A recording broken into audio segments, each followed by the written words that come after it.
ada kawan yang bilang memang bener sih, lebih enak jadi auditor daripada jadi yang diaudit. Berarti kita nggak salah Jangan sih. Nggak salah ya sebenarnya. Tapi kami lihat sekali lagi karena ada background regulasi, semua orang bisa kita tarik ya, bisa kita embrace nih. Alhamdulillah banget ya ada POJK Alasannya nih. ada POJK 15. Betul. Jadi semua mau betul. nggak mau harus ngerjain. Iya.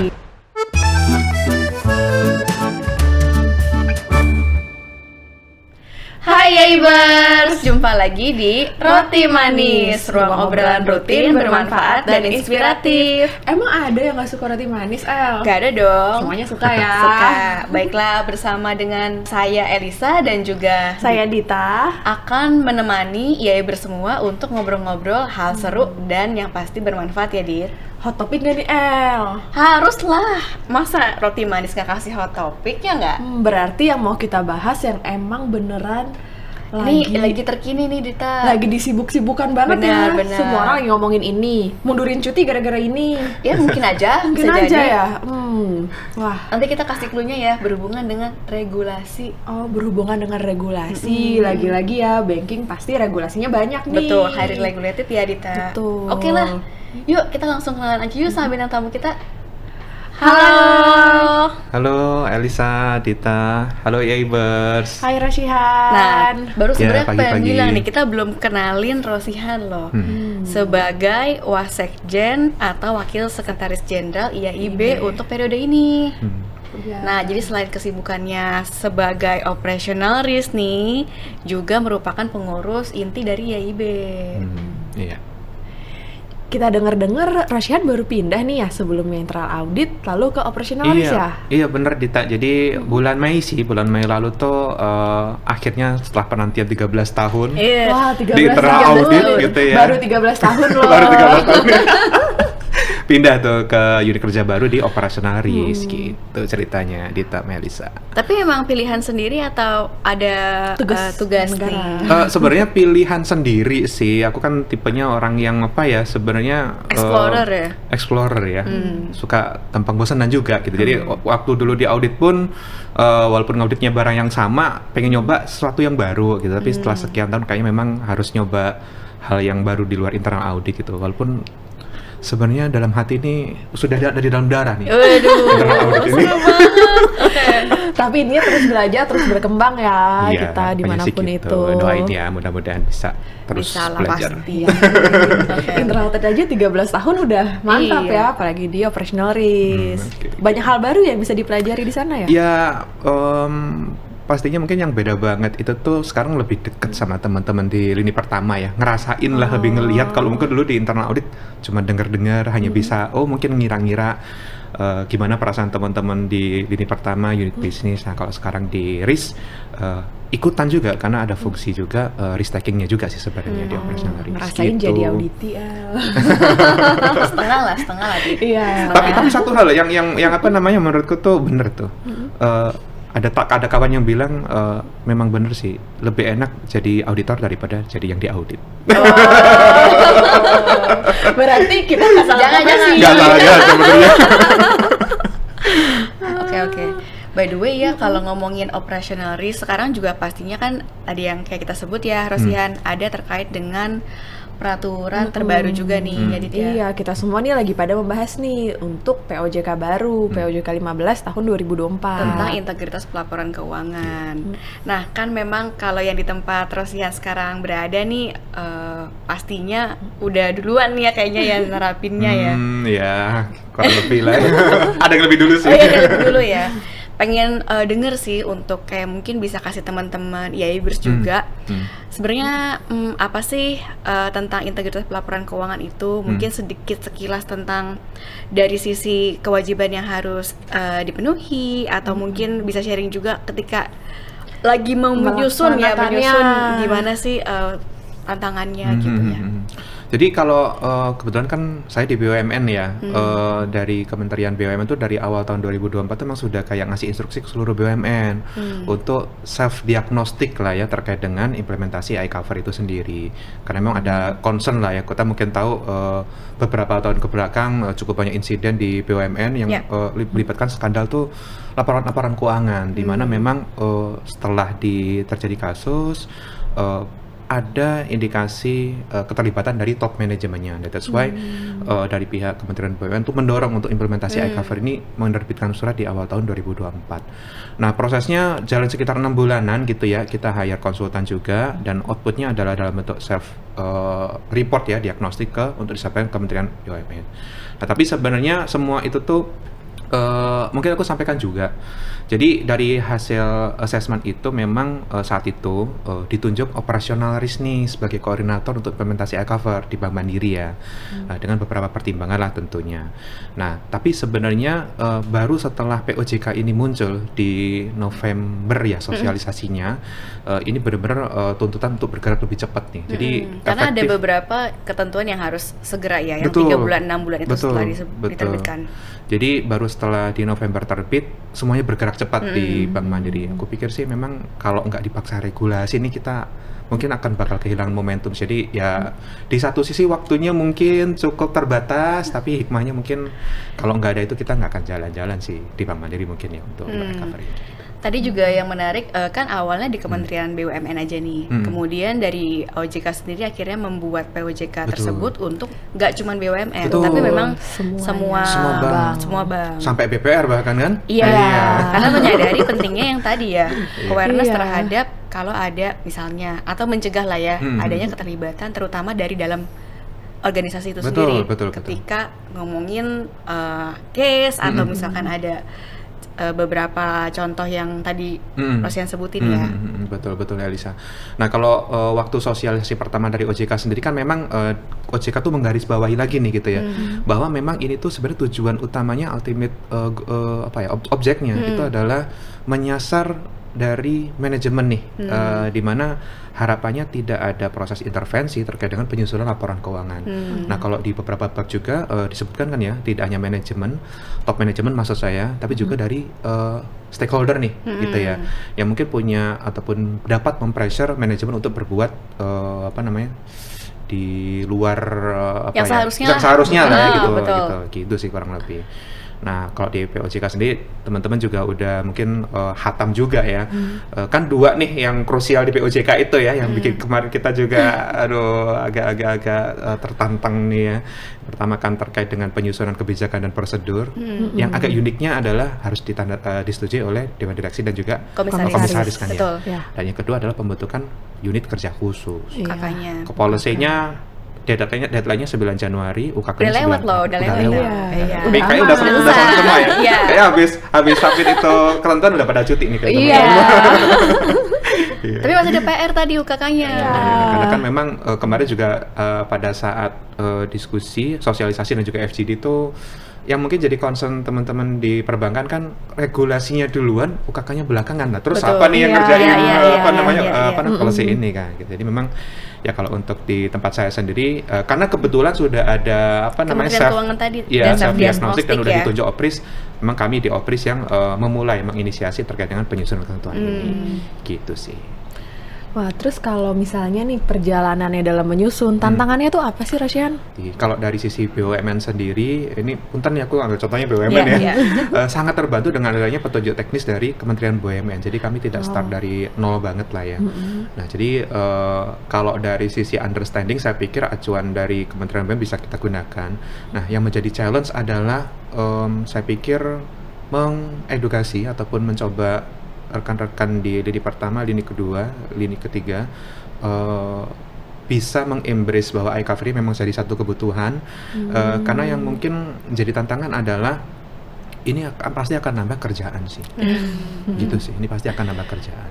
Nah, walaupun sebenarnya kalau coba kita petakan tidak ada hal yang benar-benar baru sebenarnya ya. Mungkin pelaksanaan risk control self assessment itu kan di dalam iCover bahasanya control self assessment gitu ya. Dan saya pikir di perbankan juga itu sudah berlaku lah ya, idealnya juga memang kalau ada di pertama dan seterusnya. Jadi sekali lagi tidak ada hal yang baru. Nah, tapi mungkin yang paling krusial di iCover ini adalah saya pikir tone of the top gitu ya, tone of the top. dari manajemen di perusahaan kita gitu ya, karena at the end of the day di dalam laporan assessment management akan ada pendisclosurean ataupun pencantuman bahwa dari hasil iCover, oh ini ada beberapa hal yang perlu diperbaiki. Gitu. Apakah manajemen kita udah siap untuk menyampaikan itu ke seluruh stakeholder, itu sih mungkin yang harus kita dapetin di awal gitu ya sebelum implementasi iCover ini. Sama tanggung jawab tambahan sih, berarti kan ada seperti atestasi dari top manajemen yang harus diberikan ke semua stakeholdersnya bahwa memang yang namanya laporan keuangan kan menunjukkan dari kegiatan operasi yang ada di bank itu kan. Jadi nggak cuma melulu, menurut aku ya, nggak cuma melulu satu laporan selesai, enggak, tapi gimana how a company to operate dan perform gitu kan. Itu jadi tambahan tanggung jawab tersendiri sih. Iya. Nah, pada dasarnya kan sebenarnya kalau kita bicara laporan assessment management juga tidak sudah dilakukan juga dalam laporan keuangan audit, kan ada satu lembar laporan yang diterima Pak Dirut dan Pak Direktur Keuangan kan ya. Nah, cuma memang ada beberapa tambahan terkait dengan bahwa ada representation letter ya. Betul, ada tambahan-tambahan terkait dengan iCover dan juga disclosure yang tadi. Jadi ya goalsnya kan memang dengan adanya iCover ini tuh dapat bermanfaat terutama bagi para pemangku kepentingan kan, baik itu investor ataupun mungkin lebih reliable ya. Lebih reliable gitu sih. Dan ya nanti kita akan ngobrolin lagi lah hal-hal yang bahwa iCover ini tuh mungkin kalau dalam persepsi saya, pemahaman saya itu tuh ini salah satu contoh dari combined assurance juga sih sebenarnya gitu. By the way teman-teman Yaibers, iCover tuh sebenarnya internal control over financial reporting ya. Jadi sebenarnya sama dengan yang tadi integritas pelaporan keuangan. Itu biar kata-katanya makin mudah kita singkat pakai iCover. Singkatnya ya. ICOFR. ICOFR. Ya, betul. Ada yang bilang ICFR juga. Bisa juga. Ya. Kalau kita biasanya iCover. Ya, sudah biar jargon itu kita kenalin juga nih ke teman-teman ya. Udah panjang ngobrol, iCover lupa dijelasin di depan. Oke. Kalau tadi bicara manajemen nih, kan kalau di kita nih ada komite audit atau dewan komisaris. Gimana sih perannya yang diperlukan nih oleh mereka untuk iCover ini? Jadi mungkin highlight utamanya itu yang pertama aku pikir adalah dari sisi board of director-nya sendiri ya. Karena memang nanti di ujung laporannya kan Pak Dirut dan Direktur Keuangan sebenarnya tanggung jawabnya kolegial sih ya, BOD, tapi representasinya di dua bapak-bapak kita ini, bapak ibu kita inilah ya, di laporan assessment management. Jadi dialah nanti mereka lah yang nanti akan bertanggung jawab terkait dengan keseluruhan implementasi iCover di organisasi kita gitu ya. Nah, peran dari Dewan Pengawas sebenarnya sih ataupun BOC sebenarnya bukan juga suatu hal yang baru gitu ya. Tapi secara umum kan memang BOC itu diharapkan makan fungsi pengawasan, check and balance kan ya. Kita nggak usah bicara iCover lah, bicara terkait dengan undang-undang perseroan terbatas itu sendiri gitu. Memang kan fungsi BOC itu hadir sebagai check and balance gitu. BOD ya mengambil keputusan, melakukan strategi bisnis operasional, itu kan mendorong untuk ya kinerja perusahaan sebaik-baiknya. Nah, tapi kehadiran Dewan Komisaris kan sebagai perwakilan dari beberapa stakeholder mesti ini bahwa apapun langkah yang diambil oleh BOD masih dalam koridor yang governance gitu. Nah, dalam pelaksananya terkait dengan iCover di tempat kami gitu ya. Sehingga saya di OJK juga udah di message juga sih, POC dibantu oleh komite audit nih terkait dengan implementasi iCover ini. Di OJK juga kalau saya nggak salah ingat ada obligasi terkait dengan penyampaian bukan di POJK-nya ya, kalau nggak salah di regulasi yang lain terkait dengan rencana bisnis bank itu kita juga diminta untuk menyampaikan progres nih implementasi iCover. Jadi di luar sebenarnya ya pembentukan policy dan juga UKK, kita juga punya kewajiban lain terkait dengan penyampaian progres laporannya semesteran ya di dalam rencana bisnis bank, which is due date-nya di Agustus kalau nggak salah saya ingat. Dia lebih ke evaluasi sih bagaimana rencana bisnis bank tadi itu bisa diimplementasikan dan sejauh mana gitu. Apabila diperlukan kan revisi untuk RBB bisa dilakukan ya. Bisa. Cuman kemarin itu tuh sempat saya dikontak nih sama teman-teman dari perusahaan anak di kami ya. Kan gimana pun iCover itu barang yang baru nih. Barangnya aja polisinya baru jadi gitu ya. Belum lagi nanti edukasinya, cara mengerjakan itu jadi satu challenge tersendiri. Nah, tapi di bulan Agustus perusahaan juga sudah harus menyampaikan laporannya. Itu. Nah, terus ditanya isinya apa ya? Isinya apa ya? Terus harus disubmit laporannya. Betul, isinya apa ya? Kemarin ya sajab dengan penafsiran saya tapi memang nanti kita perlu diskusikan lagi di internal, mungkin juga kita perlu ngobrol di industri gitu ya. Dalam bayangan saya sih ya mestinya dapat disampaikan terkait dengan progres sih. Di awal kan mungkin selama akhir tahun kemarin kita bikin planning perencanaannya, termasuk nyiapin UKK-nya, kemudian policy-nya. Nah, tapi setelah itu planningnya seperti apa? Bisa dalam bentuk progres pelatihan, atau mungkin tahapan-tahapan di awal deh terkait dengan penentuan materialitas, entity level control dan sebagainya. Itu mungkin bisa jadi part yang kita bisa sounding ke POC sebagai aspek yang mungkin nanti dilaporkan di tahap awal pelaporan ini di bulan Agustus gitu. Ini benar banget sih, karena sebenarnya yang melakukan itu semua kan di dalam POJK juga bilang ini sebenarnya adalah prinsip bahwa kolaborasi antara ketiga lini. Makanya disebutin lini pertama yang akan mengidentifikasi dan juga mengemukakan tuh misalkan ada resiko dan juga kontrol yang harus ada.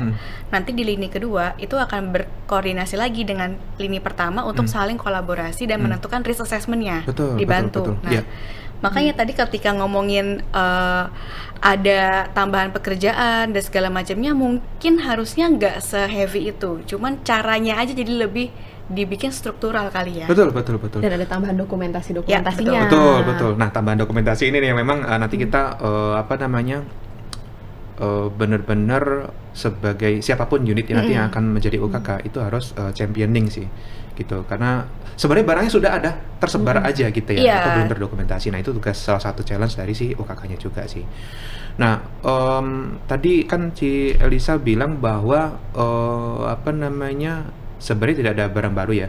Proses identifikasi risiko di iCover ini kan jadi responsibility sebagai pertama, dari betul kan ya. Unitnya, nah, kalau di Bank Mandiri sendiri kami juga dorong itu untuk benar-benar diimplementasikan gitu. Tapi saya juga meyakini sebenarnya setiap organisasi punya challenge-nya tersendiri ya.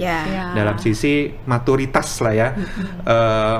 Mungkin aja ada beberapa unit kerja, even di tempat kami pun juga ada yang memang masih dibantu sama lini keduanya lah gitu ya, di asistensi gitu. Nah, tapi dengan adanya iCover ini saya pikir benar-benar jadi momentum yang bagus untuk kayak mendudukkan lagi sih fungsi lini pertama sebagai risk owner dalam proses identifikasi risikonya gitu.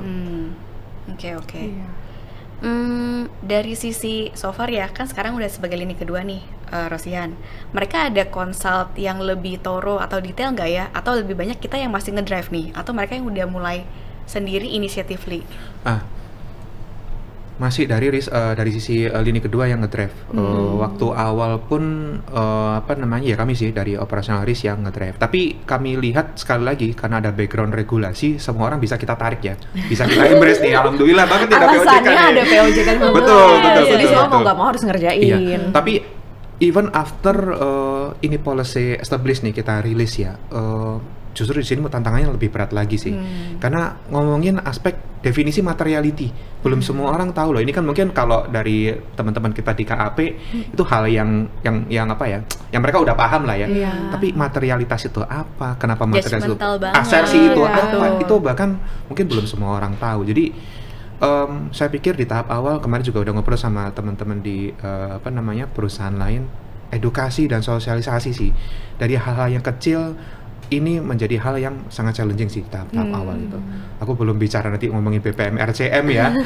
Gitu. Itu saya pikir tidak hanya sosialisasi, tapi nanti kita juga perlu kayak duduk bareng, role play gitu ya.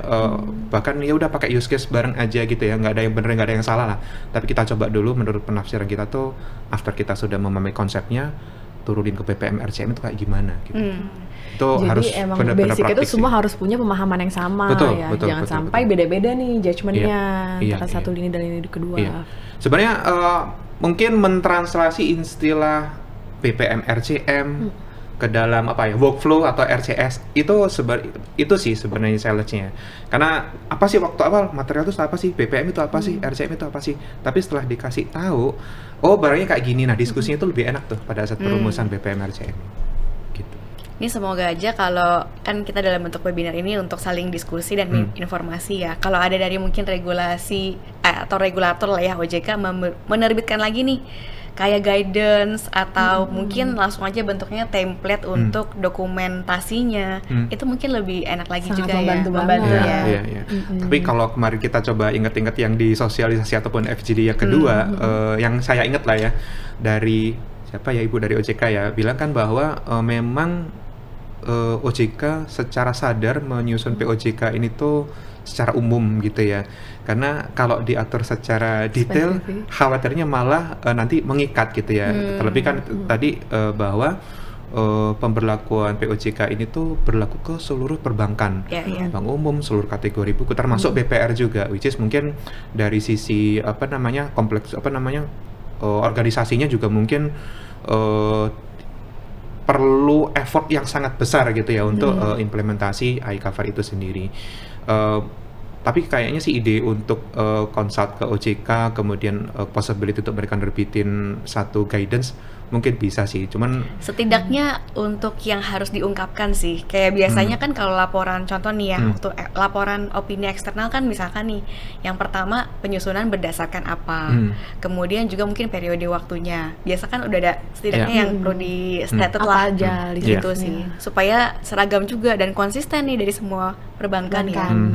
Iya, itu juga bisa juga sih di walaupun kemarin juga di FGD ada possibility nih gitu ya, tapi menjadi satu hal yang backfire juga gitu, karena berarti kan kita perlu benar-benar mengawal ataupun consult sama OJK minimum requirement ya, minimum requirement yang harus dideliver pada saat implementasi iCover ini, tanpa harus tapi bisa one fit for all, gitu sih. Kalau itu sih mungkin bisa kita dorong juga sih, aku setuju sih. Dan satu lagi sih yang nggak juga baru, sebenarnya iCover itu kan dulu awalnya kalau di luar ya, di luar Indonesia, SOX itu kan juga sudah sangat sering nih menerapkan iCover ini. Jadi aku waktu dengar ada OJK menerbitkan ini, bagus sih spiritnya, supaya kita juga nggak kalah juga dengan luar, dan tadi kredibilitasnya juga makin terpercaya nih, terutama buat Indonesia sendiri sih, tentang laporan keuangannya bisa tadi dipercaya untuk semua masyarakat sampai dengan keluar ya. Go internasional lah Indonesia gitu. Wah, itu menarik banget sih. Kemarin juga ada yang ngetuk gini tuh, after iCover katakanlah sudah mature di Indonesia, apakah ada possibility kita bisa misalkan satu perusahaan ini ya listed di luar negeri gitu ya, karena kan standarnya sudah sama sebenarnya kan. Jadi betul. mungkin juga bisa ada alternatif perusahaan-perusahaan untuk bisa gaining market share-nya lah, improve market share-nya gitu. Menarik juga sih kemarin, ya bisa juga ya kayak gitu. Iya, karena kan jadi udah tadi standarnya udah sama. Dari luar pun juga bisa menilai kalau udah tadi sama-sama iCover. Iya. Itu mungkin hal yang kemarin juga baru kebuka juga saya ada insight kayak gitu. Jadi regulasi baru, tambahan pekerjaan, tapi ujung-ujungnya memberikan nilai tambah banget nih buat kita. Iya pasti sih. Nah tadi kan sempat juga combined assurance ya. Kenapa dalam pemahaman saya tuh iCover ini itu tuh ya wujud real lah terkait dengan combined assurance. Di tahap awal kan after netapin materialitas, scope, kan step berikutnya kan bicara terkait dengan business process matrix ataupun risk control matrix ya. Nah di sini lini pertama nanti yang akan melakukan proses penyusunan difasilitasi oleh lini kedua gitu ya. Diidentifikasi end-to-end prosesnya dan di area mana sih tahapan yang memiliki resiko tinggi. Nah di resiko tinggi ya ini kita bisa istilahnya mungkin ya, kalau dengan yang pendekatan yang lama familiar dengan istilah risk based audit gitu ya. Nah after itu dokumen BPM, RCM juga nanti akan menjadi barang ataupun objek yang dilihat oleh internal audit gitu kan ya. Nah artinya kan baik lini pertama itu tuh fungsinya lini 3 nanti assurance betul. Baik lini pertama, lini kedua, lini ketiga melihat hal yang sama, cara kerjanya sama, dan nggak ada lagi isu di mana lini ketiga ngeliatin arah yang mana, lini pertama, lini kedua ngeliatin yang mana, jadi semuanya tuh di halaman yang sama. Kalau aku nggak salah kan di salah satu materi konsultan combined itu kan when one language one voice kan ya. Ini saya pikir kita semua megang buku yang sama sih, tapi pasti kita akan bicara juga dengan bahasa yang sama. Menghindari kesalahpahaman juga. Iya. Betul. Nah, juga mungkin karena lini pertama dan lini kedua sudah lebih dulu melakukan identifikasi dan juga menyusun action plan-nya, porsi dari lini ketiga nih, Ibu Elisa dan Ibu Dita akan lebih mudah mestinya ya. Harusnya.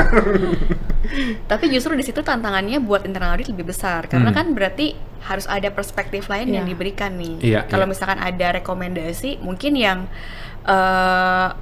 kunci udah teridentifikasi oleh lini pertama kedua kan. Tapi kita bisa kasih apa lagi sih buat lini pertama kedua tadi ya? Iya. Nah kalau ini lagi-lagi nih dari sisi petunjuk teknis dari Kementerian BUMN nih ya, kan di situ cukup detail. Mungkin juga ada literatur lain kayak di PCAOB, aku sendiri mohon maaf belum baca juga ya. Nah, peran dari lini ketiga itu kan meng-assure tuh report dari lini pertama yang udah divalidasi sama lini kedua gitu ya. Apakah isunya udah benar teridentifikasi, apakah action plan-nya sudah benar-benar dijalankan gitu ya. Nah, part yang mungkin berbeda gitu, yang dilakukan oleh lini ketiga adalah terkait dengan mekanisme samplingnya salah satunya yang nanti akan berimpact ya, karena kan dari sisi implementasi iCover ini lini pertama kan mandatnya kan test of one sebenarnya, mengambil satu sampling. Nah, pertanyaannya apakah sampling satu yang diambil oleh lini pertama ini sudah cukup representatif untuk menyimpulkan keseluruhan proses. Ini kan even dari sisi zaman dulu saya di internal zaman dulu juga menjadi permasalahan kan. Given kita udah ambil 25 sampel, 40 sampel, jika ada satu hal yang kita nggak bisa temukan, kamu teknik pengambilan samplingnya seperti apa? Apakah sudah cukup representatif atau enggak gitu ya. Nah, tapi harapannya dengan adanya proses test of one ataupun iCover oleh lini pertama atau lini kedua, internal audit memang diharapkan untuk memastikan bahwa dengan satu sampel ini apakah sudah bisa menghasilkan. Caranya gimana? Jadi kembali lagi ke kewenangan dari si internal audit itu sendiri. Kan bisa melakukan pengambilan, kan sudah berpengalaman di dalam proses testing ya.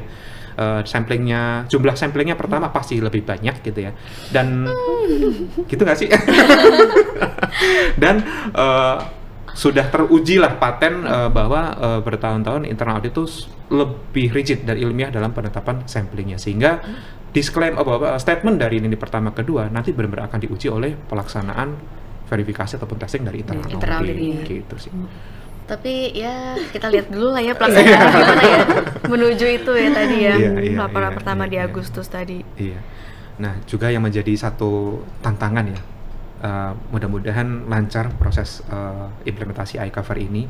Nah, tapi muaranya kan nanti di laporan assessment management tuh.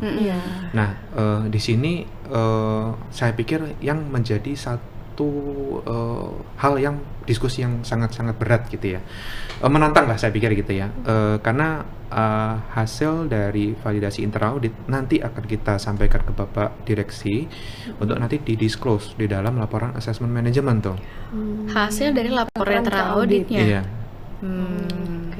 Atas implementasi iCover itu sendiri gitu. Nah, jadi kalau kemarin dari Bapak Ibu Head di internal audit di Bank Mandiri, salah satu yang juga menjadi mandat besar adalah bapaknya ada di internal audit juga sih, gitu. Karena kalau nggak ada fungsi audit, Bapak Direksi nggak akan ngasih disclosure lah, gitu sih. Itu juga. Jadi lagi-lagi fungsi audit penting banget nih, El. Betul. Iya. Gitu sih. Cuma kalau kayak gini mungkin teman-teman juga ada, apakah ini artinya kita mengaudit laporan keuangan setiap tahun? Mungkin bukan itu ya, tapi yang namanya iCover itu lebih ke internal control yang memang dilakukan nih seluruh satu bank-wide gitu ya, Mas Rosyan ya? Iya. Jadi bukan artinya tuh kita ngaudit financial statement tiap tahun, internal audit ya terutama ya? Bukan sih. Kalau ya walaupun cuma sebentar kan, saya juga pernah di kantor akuntan publik juga, sama kayak ibu kan ibu ya. Pendekatannya memang sedikit berbeda ya. Mungkin kalau dari ya sebenarnya mirip sih, tapi in a way berbeda. Kalau dari kantor akuntan publik, startnya memang fokus heavy di angka-angka dulu, baru turun ke proses ya. Nah, di implementasi iCover sebenarnya juga mulainya dari angka gitu ya. Karena tadi kan kita ngomongin materiality sebelum masuk ke scope. Nah, tapi yang berbeda adalah teman-teman di akuntan publik pasti tidak memiliki pemahaman yang lebih dalam terkait dengan pemahaman proses bisnis gitu ya. Sehingga mungkin saja pada saat teman-teman KAP itu menetapkan scope itu tidak tepat gitu ya. Walaupun mungkin setelah menghandle klien bertahun-tahun akhirnya dapetin knowledge itu ya. Even seperti itu pun kita sendirilah di organisasi yang paling tahu di titik mana sih yang paling krusial gitu. Nah, itu mungkin yang akan membedakan sih. Jadi saya setuju sama komentarnya Elisa ya, bahwa implementasi iCover tuh tidak bisa serta-merta diterjemahkan bahwa internal audit mengaudit laporan keuangan, tapi proses ataupun fokus yang diharapkan dari internal audit adalah memastikan pada saat identifikasi ya mungkin kita bicara terkait dengan skopnya dulu. Ya. Materiality, dan yang paling utama adalah prosesnya ini benar-benar on point dan akurat gitu ya, risk based lah. Yang mungkin tadi kita omongin ya, sehingga ketika nanti dituangkan dalam bentuk risk control matrix, kemudian business price model, diuji lini pertama, lini kedua, itu bisa memberikan satu, kalau objektifnya iCover kan reasonable assurance bahwa laporan keuangan itu disusun dari dan bebas dari salah satu yang material. Aku nggak hafal banget ya. Nah, proses itulah nanti yang dengan adanya validasi di internal audit memberikan satu assurance kepada Bapak Ibu manajemen direksi pada saat menghasilkan laporan assessment manajemen. Yang Gitu perlu sih. di-disclose juga dalam laporan publikasi ya. April 2026 ya. 26. April Betul. Gitu. Oke. Gitu sih. Iya. Ternyata setelah dikulik pun masih banyak yang perlu kita Masih pelajarin banyak. lagi ya. Iya. Masih banyak. Dan penyesuaian juga dari masing-masing perbankan untuk penerapannya nanti ya. Iya, betul, masih. betul. Oke. Gimana pun penerapannya tujuannya tetap sama ya kita. Oke. Batman, Kalau dari kita sih cukup, tapi kita mau dari Rosian bisa tanya kasih nih. pesan untuk IAIBers nih dalam rangka penerapan iCover, mungkin penerapannya boleh gimana?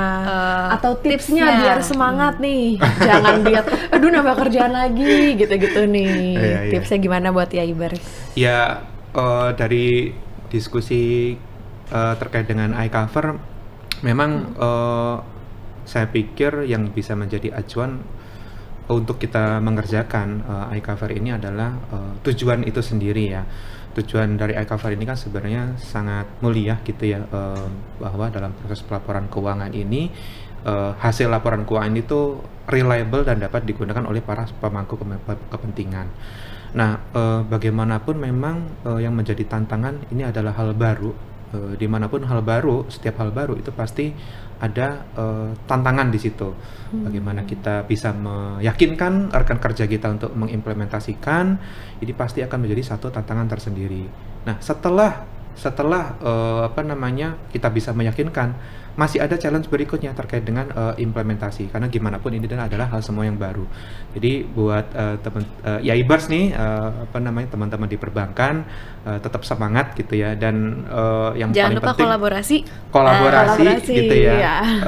Ini memang harus dimulai gitu ya. Jadi kita memang perlu kolaborasi, inisiatif yang tinggi gitu ya, untuk memastikan iCover ini tuh berjalan lah sesuai dengan ekspektasi baik dari sisi internal manajemen kita ataupun regulator dan stakeholder lainnya. mantap lah. Itu sih. Ini Keren. paket lengkap.